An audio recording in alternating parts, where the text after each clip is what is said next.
Madam madam উঠেন, এই যে আপনার ব্যক্তি। গোলাম কোথায়? ও তো বাজারে গেছে। ও কি আমার ছেঁড়া হিলটা চেঞ্জ করে এনেছিল? না তো, ওকে না বলেছিলাম যে বাজার যাওয়ার আগে আমার সাথে দেখা করে যেতে? ও তো একটা ফাঁকিবাজ কাজের ছেলে। ও যদি আপনার হাজবেন্ড না হইতো, ওর আমি পিটাইতাম। ও আপনার কথা শুনে না, কত বড় সাহস। স্যার, উনি আমার হাজবেন্ড। গত 3 মাস হলো কোথাও খুঁজে পাচ্ছি না, সব জায়গায় খুঁজেছি, কোনো হদিশই মিলছে না। স্যার, আপনি যদি একটু হেল্প করতেন, মানে একটু খুঁজে দিতেন প্লিজ স্যার। তো সেটা আমার এখানে কেন? কমপ্লেন সেক্টরে যান। স্যার, আমি কমপ্লেন করে আসছি। তাহলে তো হয়ে গেছে, চলে যান। স্যার, যদি আপনি বলে দিতেন তাহলে হয়তো একটু গুরুত্ব বেশি দিত। আপনার হাজবেন্ডের নাম ঠিকানা বলেন।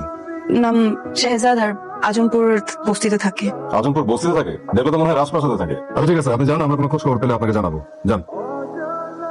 তোদের বাবা তোকেও সহ্য করতে পারে না, তোর বোনকেও সহ্য করতে পারে না। সব ভালোবাসাই তো ওই ঋতুর উপরে। ভাগ্যিস তুই সিস্টেম করে ওই ঋতুর বিয়ে কাজের ছেলেটার সাথে দিয়েছিলি, তাহলে দেখবি তোর বাবা সব সম্পত্তি ওই ঋতুর নামেই লিখে দিত। আমার আদরের সদ্য কতই তা বিশ্বাস করে আমাকে।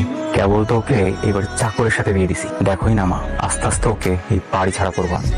আমার কথা বোকা করা। গোলাম, আয় গোলাম, কোথায় তুই? গোলাম, আয় গোলাম। আরে কি করছিস মা? নিজের স্বামীর নাম এভাবে মুখে নিতে নেই। ওকে আমি আমার স্বামী হিসেবে মানি না। কোথায় ও? গোলাম, আয় গোলাম, কোথায় তুই? ম্যাডাম, ওই যে গোলাম আইছি। জি ম্যাডাম। তোমাকে কি বলেছিলাম আমি? বাজারে যাওয়ার আগে আমার সাথে দেখা করে যেতে। আমার হিলটা কেন চেঞ্জ করে আনো নাই? কি কথা কি কানে যায় না? আর ও তো তোর স্বামী, এই জন্য হয়তো ভুলে গিয়েছে যে তোর হুকুম ওর মানতে হবে।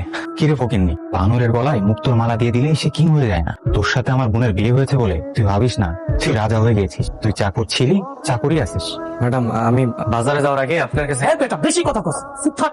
ম্যাডামের কাছে মাপসা সরি কো। তাড়াতাড়ি বাজারে যায় ম্যাডামের জুতা চেঞ্জ করে লয়ে আয়, যা। মনির, কে কার কাছে সরি বলবে? ম্যাডামের কাছে গোলাম সরি বলবে। এই, গোলাম কার কাছে সরি বলবে সেটা ডিসাইড করবি তুই। গোলাম এই বাড়ির জামাই, জামাই হিসাবে ও কার কাছে সরি বলবে সেটা ডিসিশন নেওয়ার মালিক তুই না। কিন্তু বাবা, ও তো কাজের লোক। এই চুপ করো, গোলাম এই বাড়ির জামাই। ওকে আমি জামাই হিসেবে জীবনের পরিচয় দিব না। ওর মতো একটা কাজের ছেলে হবে আমার জামাই?